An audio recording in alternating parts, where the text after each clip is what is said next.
हमारे झारखंड में आइए आपको बातचीत सुनाते हैं। राज्यसभा सदस्य प्रदीप वर्मा से बातचीत की है हमारे सहयोगी अजय लाल ने।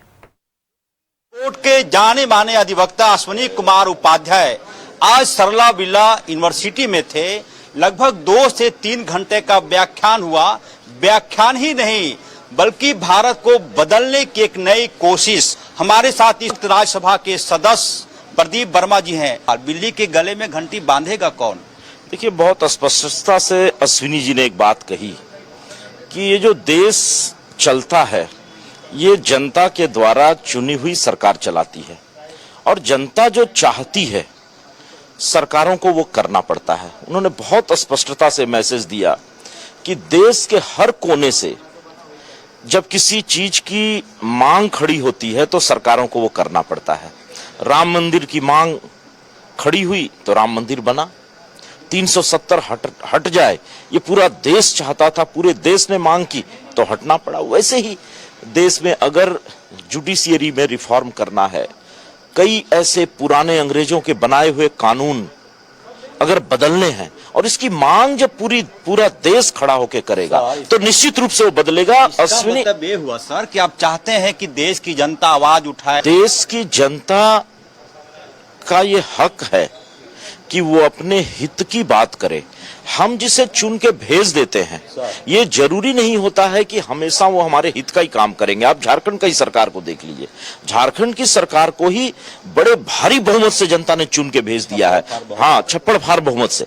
तो क्या वो सरकार सब काम जनता के हित की करे? ऐसा होता नहीं अजय जी। कहा कि राम राज्य नहीं राम नीति सरकार चाहिए, इसका क्या मतलब माना जाए?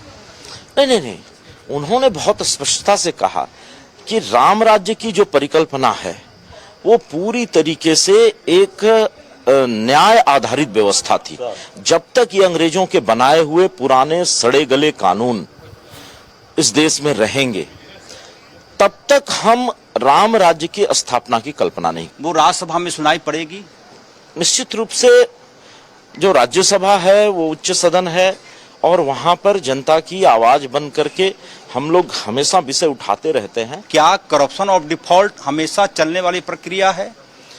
देखिए, इस प्रक्रिया पे रोक लगे ये देश की जनता चाहती थी। आप 2009 से लेके 2014 तक या कह लीजिए 2004 से 2014 तक जो यूपीए की सरकार थी उस सरकार में जनता त्रस्त हो गई और देश के कोने कोने से इस भ्रष्टाचार के विरुद्ध आवाज उठी, जिसका परिणाम 2014 में हुआ। सत्ता परिवर्तन हुआ नरेंद्र भाई मोदी के रूप में। आप देखिए भ्रष्टाचार के फ्रंट पे एक कितनी बड़ा परिवर्तन केंद्र सरकार के स्तर पे देखने को मिला। इस 11 वर्षों में विपक्ष के पास केंद्र सरकार के विरुद्ध या भारतीय जनता पार्टी के सरकार के विरुद्ध, मैं सीधा कहता हूं, जिस एनडीए का नेतृत्व भारतीय जनता पार्टी कर रही है, भ्रष्टाचार का एक भी मामला नहीं उठा।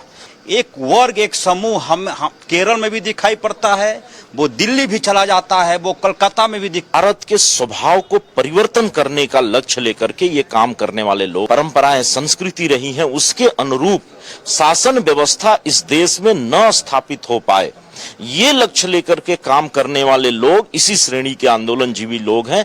इनसे इस देश का कभी भला नहीं होने। करण हेमंत के साथ अजय लाल, न्यूज 11 रांची।